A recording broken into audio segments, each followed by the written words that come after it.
I am building a new paranormal studio and I need your help. I am starting a channel, as you can see, about the paranormal. Only real stuff, no fake stuff, and if it's fake, we gonna debunk everything we come across. This is going to be the place we're gonna make into a new studio. But I need your help. Can you give me some advice? What should I add? What should I do? What should I try? I'm building it with you, so I've got this nice piece. I was thinking about putting this in black, keeping the marble, putting a desk right in the middle. I have studio lighting, but I need your help. Tell me please, what do you think we can add to make the studio a real paranormal cave?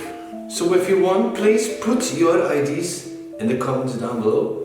I will read them all, I will answer them all. I think in about a month this will be done.